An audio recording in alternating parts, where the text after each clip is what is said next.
Alright, I have finished my legal placement. Well, the first half of it anyway. I don't have to do any more until either winter or the second semester, although I think probably second semester. But yeah, finished with the pub lunch with the boss. Now, I've tried 3 times to make a video about how I feel about being a lawyer, and this is my last opportunity because I wanted to talk about it in the context of prac. So, I'm not going to do it in my car though. I'm going to go home. I'm going to get out of this outfit, and then we're going to talk about how I feel about being a lawyer and what my prac was like.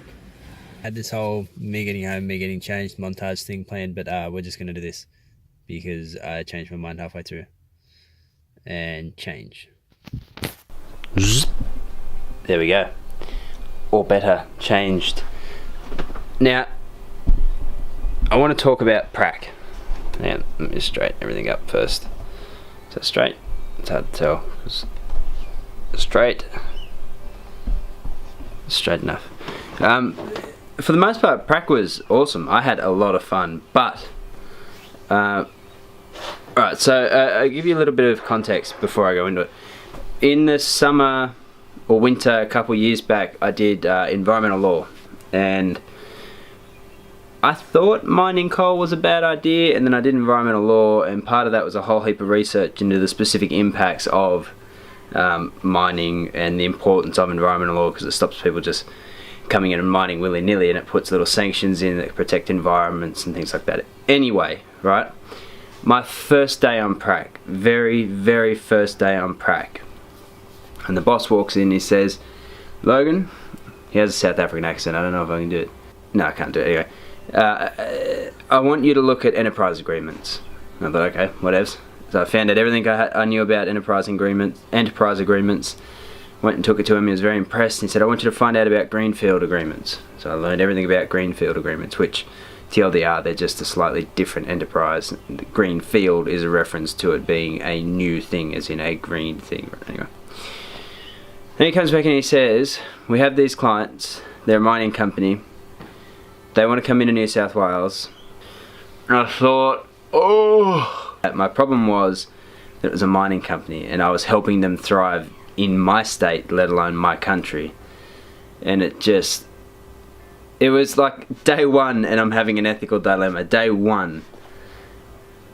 And I didn't have a choice. Like, you've got to do your job. Yeah, I could have thrown the paperwork out and said, "Look, I'm not going to help. This is against my code of ethics," and left.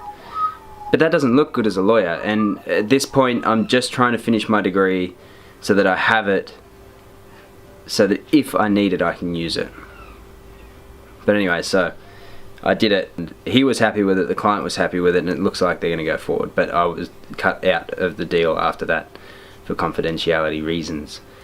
But yeah, it really upset me. Like, on the first day, I'd gone against one of the major things I believe in, which is that, like, our environment's finite, and people coming in here and mining it for resources and shit, that's a terrible idea. Absolutely terrible idea. But what choice did I have? So day one wasn't a good start, but the rest of it was okay. Day 2, day 3, day 4, whatever. It was all good. It was all really good. He was a nice guy. He's a nice boss. He said to me, I think it was like the second week, he's like, "Oh, what are you going to do with your law degree?" And I didn't know him, but I respected him, so I was honest with him, and I said, "I don't want to be a lawyer." I said, "I don't know what I want to be yet. I'm still trying to figure that out, but I know for sure I don't want to be a lawyer." And where I expected him to be all upset about it, because during the introduction, when he was telling me about everyone that had been a lawyer there before, he was mentioning how successful everybody else was, and how they were all lawyers here and lawyers there and lawyers there, and they're all off doing grandiose things in other law firms. And here I am saying I don't want to be a lawyer. But you know, he was good about it. He talked to me about it, gave me a bit of perspective about his opinion of what it is to be a lawyer. And basically what his opinion was is that it's a calling. It's not a job. You have to want to do it, because otherwise it's not worth it. And to me that was refreshing, because it's an opinion of someone who's in that area. Why is it flashing? Hang on, I think my memory is full. Hold up. Sorry, I transferred all the data onto my computer, but I forgot to delete it anyway. What was I saying? Yeah, he gave me a really interesting perspective on what it is to be a lawyer. And I sat there and I thought about it, and it's...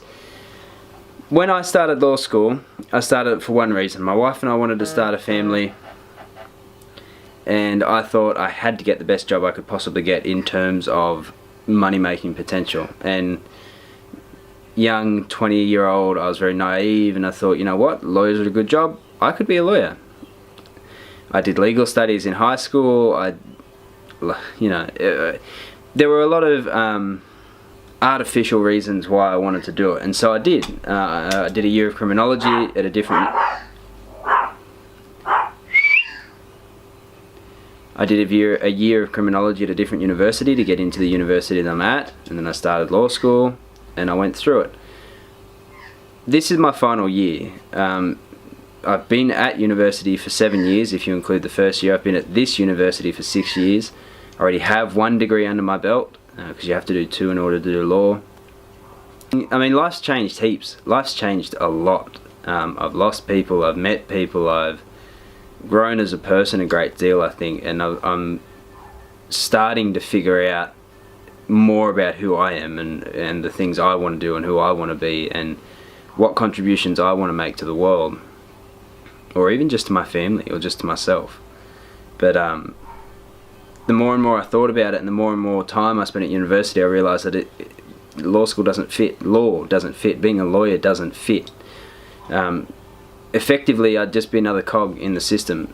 Even if I went down the academic path, I'm just another teacher in the law school. The law moves so slowly and it moves so pedantically that I don't think in my lifetime I'd affect any change. But I think there's better ways I can do it. I think I can fight for the things I want to fight for in other mediums and in other ways more effectively, and I can speak more to who I am as a person in other ways other than being a lawyer or a judge, which was the initial plan. But since then, since starting university, I've also discovered that having the highest paying job isn't automatically the best thing for your family. I love being at home with my kids. Absolutely adore my kids and my wife. And I spoke to 2 lawyers out of everyone that I've met in the last 6 years who had a good home-life balance. Home-work balance, sorry. Everybody else was spending, they'd leave before breakfast and they'd get home after dinner. And if they were lucky, they'd have 2 days of a weekend free. Yeah, sure. I'll give it to them. They made enough money to go on ridiculously lavish holidays more often than I could ever hope to at the moment, but that's it. Like, that doesn't sound like a good life to me. When I started university, I would have been happy with a 9 to 5. Leave after breakfast, come home before dinner. But now I'm realising that that system, that 9 to 5 system, isn't set up with kids in mind. It isn't set up with raising a family in mind. It's set up with the economy in mind. It's set up with jobs and growth and economic prosperity for the governance. It's not set up for people, really. Which leads me to, I guess, the point that I've been struggling over, because a lot of people talk to me, and I know my dad particularly, but a lot of other people are going to be disappointed, and they're like, dude, you've spent 6 years in university to be a lawyer, isn't it a waste to leave it now? Not really. I have learned so much about the way the world works, and I've learned skills in business, I've learnt skills in economics, I've learnt skills in reasoning, analytics, critical thinking, mindfulness, meditation. A whole raft of things have come out of my education, and I want to use those things. I don't want to use my degree per se. I don't want to have the paper on my wall that says you're a lawyer, congratulations. I don't want to use that. I want to use the things that I've learnt while I earned that moving forward, and I'm going to. I've started making videos and editing videos and directing videos and getting into photography and doing all that sort of stuff with a couple of friends of mine on their business. I'm the managing partner, but I'm helping them out. I'm starting to find my rhythm when it comes to editing and taking photos and the sorts of imagery that I like and the sorts of pictures that I like and the videos that I like. But I think the most important thing out of all of it was I was listening to a TED lecture, and I'll link it below if I can find it. Hopefully I can find it. And it was a reference from, which for those of you who don't know, is the Tao Te Ching. There's a part in that book that talks about the philosophy of water and how water exists and water works in the natural world. There's a part in that book that talks about the philosophy of water and how water exists and water works in the natural world. And the gentleman who was giving the TED lecture was talking about how he was absolutely miserable just trying to make money. He would do things he enjoyed, he would do things that he didn't enjoy to try and make money, and neither of them felt different. He was still going home at the end of the day with a pay packet, but he was miserable. Mind you, this guy, as far as I know, doesn't have kids or anything like that. He was just on his own, but he felt miserable. And so, you know, he went seeking all this guidance, and he found guidance in the Tao Te Ching, and found that being altruistic and just jumping at every opportunity he had and just existing, just being him, not trying to make money, not trying to fulfill some greater purpose, just doing what he wanted to do and what he felt was right, made him a lot happier. And after time and effort, that happiness turned into money, and he was able to survive. But he survived happily, and that's kind of what I want to do. I get a real kick out of helping people out. The business at Inflatable World, that come out of a wonderful opportunity to help the women who own that company out. They asked me if I wanted to come and set up for them. They were helping me out, and I said yeah, great, jumped on it. It was an awesome opportunity. The pay was great. The pay's crap now because I'm employing staff, but the reason I still do it is because I enjoy helping people out. All those guys that work for me, it's their first job. It's a great experience for them to get into the business, into the workforce. So, I'm going to do a couple of vlogs over the next however long. It depends if I can get to them. I hope I can. But I'm basically just going to take free photos for people and free videos for people and see what I can make. Push myself and see what I can do and see if I can help people out. Because it's what I enjoy. I'm still working at a school down Umina Way as a SLSO, Student Learning Support Officer, like what I was doing in Avid, but I actually work for the school now, so that's paying the bills. We got a slight problem, but we'll talk about that another day. I don't want to talk about money, but yeah, I want to try and find me, and I don't think me's in a suit in a law school or a law firm or a law office, but I am going to finish my degree.